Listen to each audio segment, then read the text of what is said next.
ஓம் ஸ்ரீ மகா பெரியவா திருவடிகள் சரணம். குலதெய்வம் நம்ம வீட்டில் இருக்குது அப்படிங்கிறத எப்படி நம்ம கண்டுபிடிக்க முடியும் அப்படிங்கிறத இந்த 6 எளிய அறிகுறிகள் மூலிமா நம்ம கண்டுபிடிச்சிடலாங்க. அது என்ன அப்படிங்கிறத பற்றி தாங்க நம்ம இந்த வீடியோ பதிவில் பார்க்க போகிறோம். நம்ம குலத்தை காக்கக்கூடிய குலதெய்வத்தை வாழையடி வாழையாக நம்ம வணங்கி வந்து கொண்டிருப்போம். இப்படிப்பட்ட குலதெய்வத்தை நம் வீட்டில் நம்முடன் இருக்கிறார்கள் என்பதை எப்படி தெரிந்து கொள்ளும் ஆர்வம் நம்ம எல்லாருக்குமே இருக்குங்க. குலதெய்வங்கள் நம் வீட்டில் இருப்பதை நமக்கு உணர்த்தக்கூடிய விஷயங்கள் என்னென்ன? இதையும் தாண்டி நான் உன் வீட்டில்தான் இருக்கிறேன் என்பதை அந்த குலதெய்வமே எப்படி எல்லாம் நமக்கு உணர்த்தும் அப்படிங்கிறத பற்றி தாங்க இந்த பதிவில் நம்ம பார்க்க போகிறோம். முதலில் குலதெய்வம் என்பவர்கள் யார்? நமக்கு விருப்பமான கடவுள்கள் சிவன், விஷ்ணு, லக்ஷ்மி, பிரம்மா, அனுமன், இப்படி யாராக இருந்தாலும் நீங்களே கேட்காமலேயே உங்களுக்கு ஓடி வந்து உதவக்கூடிய தெய்வங்கள் தாங்க இந்த குலதெய்வங்கள்.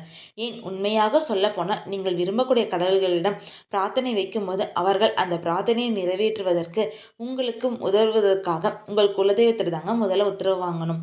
அதன் பின் தான் உங்களுக்கு உதவ பிற தெய்வங்களால் உதவ முடியுங்க.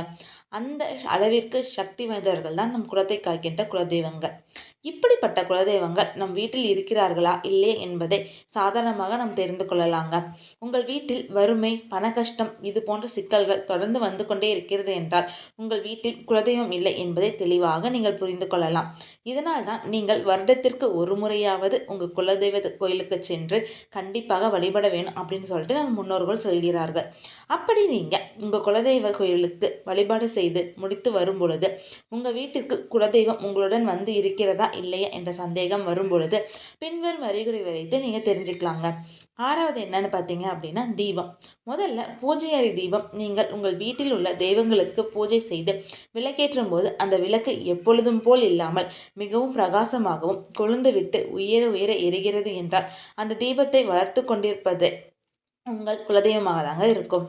அதையும் தாண்டி அந்த தீபமானது வெள்ளை நிறத்திலோ அல்லது வயலட் நிறத்திலோ எரிகிறது என்றாலும் உங்கள் வீட்டில் குலதெய்வம் இருக்கிறது என்பதை நீங்கள் அறிந்திக்கலாங்க. அடுத்து 5வது என்னன்னு பார்த்தீங்கன்னா பள்ளி சத்தமிடுதல். உங்கள் வீட்டில் பூஜை அறையில் பல்லிகள் நடமாட்டம் இருந்து கொண்டே இருக்கிறது என்றால் அந்த இடத்தில் இறைசக்தி, அதாவது தெய்வ சக்தி அதிகமாக இருக்கிறது என்று அர்த்தம். இறை சக்திகள் அதிகமாக இருக்கும் இடத்தில் பல்லிகள் எப்பொழுதும் இருந்து கொண்டே இருக்கும். அதேபோல் உங்கள் வீட்டில் உள்ள குலதெய்வத்தின் நடமாட்டம் இருக்கிறது என்றால் பல்லி சத்தமிட்டு கொண்டே இருக்கும். இதுவே உங்கள் வீட்டில் குலதெய்வம் இருக்கிறதா இல்லையா என்பதை காட்டி கொடுத்து விடுங்க. 4வது என்னன்னு பார்த்தீங்க அப்படின்னா சந்தனத்தின் நறுமணம். ஆமாங்க, திடீர் நறுமணம் வருதல். வீட்டில் சந்தனத்தின் நறுமணம், விபூதியின் நறுமணம், பூவின் வாசம், இந்த வாசனைகள் எல்லாம் உங்கள் வீட்டில் திடீரென்று வருகிறது என்றால் உங்கள் வீட்டில் குலதெய்வத்தின் நடமாட்டம் இருக்கிறது என்று அர்த்தம். கோவிலில் உள்ள குலதெய்வத்திற்கு செய்யப்படும் சந்தன அபிஷேகம், விபூதி அபிஷேகம், அவர்களுக்கு அணிவிக்கும் மாலைகள், இது போன்று இந்த அபிஷேகம் எல்லாம் முடிந்து உங்கள் குலதெய்வம் உங்கள் வீட்டிற்கு வரும் பொழுது உங்கள் குலதெய்வத்தின் கூடவே இது போன்ற வாசனைகளும் வரும். இதை நம்மில் பல நபர்களுக்கு உங்கள் வாழ்க்கையில் நடந்திருக்கும். இதுவும் குலதெய்வம் உங்கள் வீட்டில் இருக்கிறது என்பதை உறுதி செய்யும் ஒரு அறிகுறிதான். 3வது என்னன்னு பார்த்தீங்க அப்படின்னா சுருட்டு வாசனை. சில குடும்பத்தினருக்கு கருப்பன், ஐயனார், முனியசாமி போன்ற ஆண் தெய்வங்கள் குலதெய்வமாக இருக்கும்.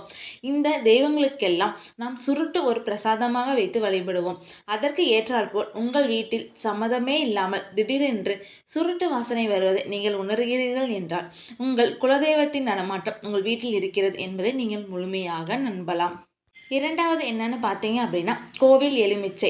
எலுமிச்சை பழம். நீங்கள் எப்பொழுதும் கோவில்களுக்கு சென்று வரும்பொழுது அங்கு கொடுக்கப்படும் எலுமிச்சை பழத்தை வாங்கி வந்து உங்கள் வீட்டில் நிலைவாசலில் அல்லது பூஜை அறையிலும் வைத்திருப்பீர்கள். அப்படி வைக்கப்பட்ட எலுமிச்சை பழம் நாட்கள் செல்ல செல்ல சுருங்கி காய்ந்து போகிறது என்றால் உங்கள் வீட்டில் குலதெய்வத்தின் நடமாட்டம் இருக்கிறது என்பதை நீங்கள் அறிந்து கொள்ளலாம்.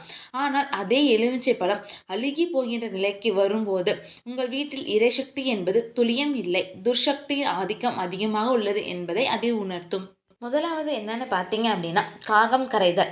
அதாவது நீங்கள் பொதுவாக உங்கள் வீட்டில் அருகில் இருக்கும் காகத்திற்கு எப்போதும் சாப்பாடு வைப்பீங்க பார்த்தீங்களா? அப்படி அந்த காகம் அந்த சாப்பாடை சாப்பிட்டு வழக்கம் போல் இல்லாமல் திடீரென்று உங்கள் வீட்டை சுற்றி சுற்றி சென்று கரைந்து கொண்டே இருக்கும் பார்த்தீங்களா? அப்போ அது உங்களுக்கு ஒன்று உணர்த்துங்க. அது என்னன்னு பார்த்தீங்கன்னா உங்கள் வீட்டுக்கு குலதெய்வம் வராங்க அப்படிங்கிறது தாங்க அது உணர்த்தும்.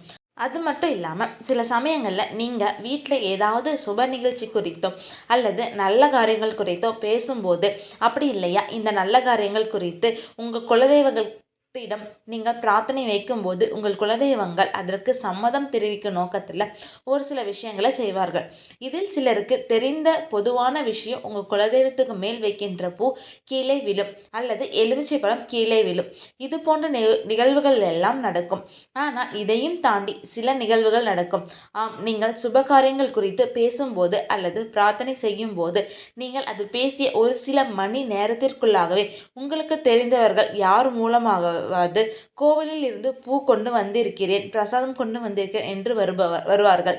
இது உங்கள் குலதெய்வம் தான் செய்யும். அவர்கள் அதற்கு சம்மதம் தெரிவதை இப்படியெல்லாம் கூட நமக்கு உணர்த்துவார்கள்.